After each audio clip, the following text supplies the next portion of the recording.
Hi, my name is Robert. This video is designed to give you step-by-step detailed instructions on completing the task at hand. Please read the comments in the About section of this video. It has valuable information and updates. My YouTube channel has a disclaimer video that I encourage you to watch. And please like, share, and subscribe. I hope you found what you're looking for. Thank you very much for watching. In this video, I'm going to show you how to bypass a heater core. No matter what kind of car you have, if a heater core is leaking, that's something you need to deal with, fix, or bypass as soon as possible. Now, on these Volvo P80 cars, the 850s, the S70s, I see more of these cars show up in the salvage yard for blown head gasket as a result of playing coolant roulette than anything else. So, I'm going to show you how to spot a heater core leak in these cars, and you can find one in your own, and then show you how to bypass that situation so that you don't end up with a blown motor in a car on its way to the junkyard. A lot of cars have what we call heater control valves. When you turn the knob over to heat, it opens up a valve to allow coolant to come into the heater core and let coolant flows through that system. Now, on these dual climate control cars, that is usually not the case. Closing off this going to cold normally just changes the direction of the airflow, and it doesn't stop the coolant from going into the core. And in those cases, if you have a heater core leak, you just can't go full cold and close off the valve to stop the coolant flow. You actually need to bypass the heater core. And even some of the cars that only have one control, you can close off the flow of the coolant, but you can't stop the coolant from getting into the core, so you need to bypass it in those as well. So if you got a heater core leak and you're not prepared to get that fixed immediately because of the cost or the part or something like that, go ahead and bypass it. This is the tools and things you'll need to bypass the heater core. Now, on these Volvos, if you ever select heat, it will open up the vent system to the heater core, and if your heater core is leaking, you'll get a whiff of coolant. Now, one thing you need to know, a lot of times when coolant is cold, it has little or no odor. Now, when the coolant gets hot, that's when you can normally smell it. So, be careful in determining whether or not you got a heater core leak. Anytime you smell coolant inside the cabin, you likely have a heater core leak. Now, the best way to tell if you got a heater core leak is to access the heater core under the carpet. A lot of people say you can feel that the carpet is wet under the floorboard or under the floor mat, but that's not necessarily so. What you should do is remove your floor mat and press in this corner by the gas pedal, see if you can get any moisture. If you get no moisture, you need to go a step further, which is to pull the carpet from behind this gas pedal. So let me do that with two hands. Now, as you can see in this Volvo, the carpet is here, and under the carpet, there's like a thick layer of rubber. That rubber actually stops you from being able to feel the coolant on the carpet in the event that it's leaking under the carpet. So if you go under here, you'll feel this rubber matting, and on the edge of this rubber matting, there is foam. If that foam is wet, your heater core is more than likely leaking unless it's recently been repaired or replaced. Now, I worked this little plastic guard out, and then I can actually see the heater core. Now, if those heater core lines are dark like that, and the bottom of the core is darker than the edge of the core, more than likely this core has been in there for a while.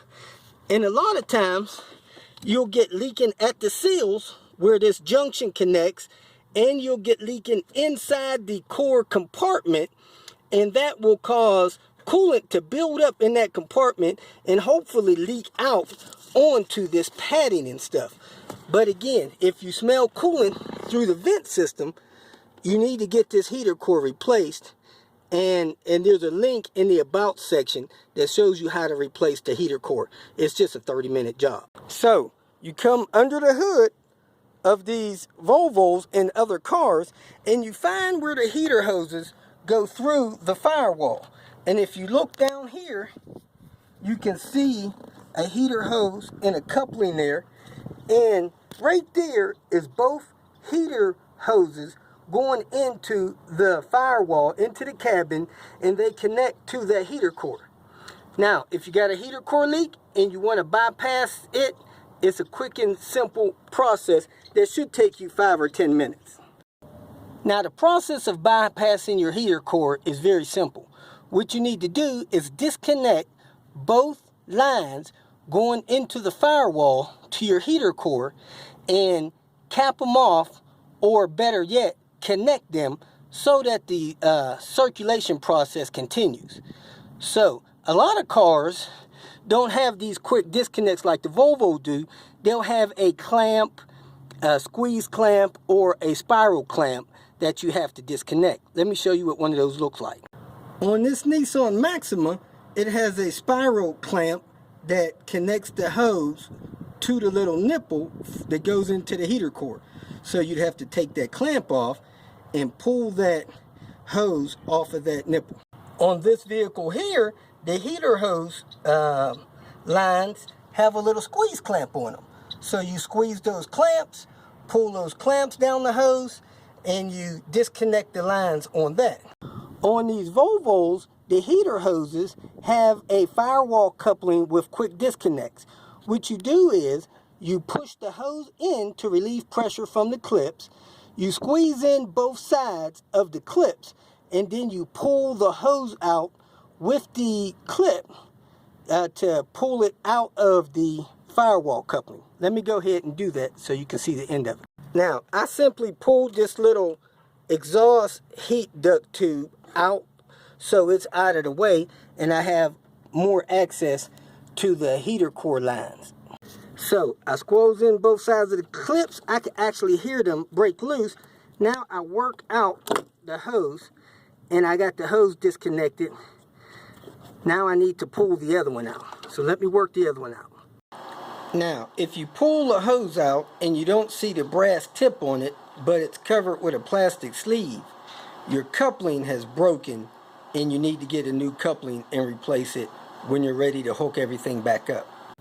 Okay, now I have both hoses disconnected from the firewall. Now on the newer Volvos, one hose seems to be a little bit larger than the other one, but this will still work. Now what you want to do is you want to get a piece of hose with 2 clamps and connect those hoses together, these hoses together, with the little piece of hose that you take. I believe a 5/8 inch standard coolant hose will work for the connection. Now you don't have to, but if you want to get these plastic pieces out of the way, you have to get a little screwdriver, prime under there, and lift these little plastic clips off of the edge of that brass tip. Now, if you have firewall hoses that don't have these metal nipples on them and they just slide onto their nipple, you want to get a little piece of pipe, little copper pipe, and 2 clamps and connect them just like I'm going to do on this car here.